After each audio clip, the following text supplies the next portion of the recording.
డబ్బులు బెడ్రూమ్లో దాచుకోవచ్చా? వాస్తు శాస్త్రం ఏమంటోంది?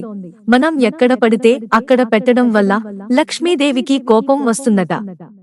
ఆ ఇంట్లో ఉండకుండా వెళ్ళిపోతుందట.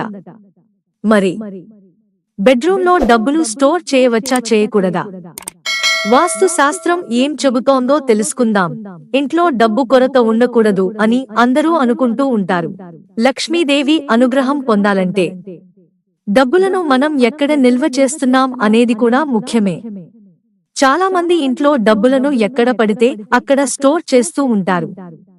మనం ఎక్కడ పడితే అక్కడ పెట్టడం వల్ల లక్ష్మీదేవికి కోపం వస్తుందట. ఆ ఇంట్లో ఉండకుండా వెళ్ళిపోతుందట. మరి బెడ్రూమ్లో డబ్బులు స్టోర్ చేయవచ్చా, చేయకూడదా? వాస్తు శాస్త్రం ఏం చెబుతోందో తెలుసుకుందాం. చాలా మంది డబ్బులను పడక గదిలోనే దాచి పెడుతూ ఉంటారు.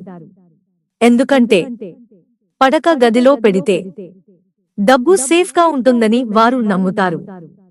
బయటి వ్యక్తులు తొందరగా బెడ్రూమ్లోకి రారు కాబట్టి డబ్బు సురక్షితంగా ఉంటుందని నమ్ముతుంటారు. మరి వాస్తు ఏం చెబుతోంది? అయితే మీరు పడక గదిలో నగదు పెట్టెను ఉంచేటప్పుడు మీరు కొన్ని వాస్తు నియమాలను కూడా జాగ్రత్తగా చూసుకోవాలి. పడక గదిలో నగదు పెట్టె సరిగ్గా ఉంచినట్లయితే అది సంపదను ఆకర్షిస్తుంది. మీరు డబ్బు కొరతను ఎదుర్కోవాల్సిన అవసరం లేదు.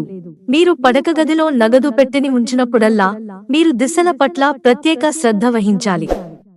పడక గదిలో నగదు పెట్టి ఉంచడానికి ఉత్తమ దిశ దక్షిణ దిశగా పరిగణిస్తారు. పడక గదికి ఉత్తరం లేదా తూర్పు దిశలో నగదు పెట్టె ఎప్పుడూ ఉంచవద్దు. ఇలా చేస్తే క్రమంగా మీ డబ్బంతా పోతుంది. బెడ్రూమ్లో క్యాష్ బాక్స్ ను ఉంచినప్పుడల్లా అది తెరవకుండా ప్రత్యేక శ్రద్ధ వహించాలి. ప్రజలు పడక గదిలో నగదు పెట్టెను ఉంచుతారు కాబట్టి వారు తరచుగా దాని గురించి అజాగ్రత్తగా ఉంటారు. మీరు నగదు పెట్టెను ఎల్లప్పుడూ మూసి ఉంచాలి. ఒక గుడ్డ వేయాలని నిర్ధారించుకోండి. నగదు పెట్టెలో డబ్బు, నగలు లేదా ఆస్తి కాగితాలను అలాగే ఉంచవద్దు. బెడ్రూమ్లో క్యాష్ బాక్స్ ను ఉంచిన తర్వాత దానిపై ఎరుపు లేదా పసుపు రంగు వస్త్రాన్ని పరిచి ఎల్లప్పుడూ గుర్తుంచుకోండి. దీని తర్వాత మాత్రమే డబ్బును అందులో ఉంచండి.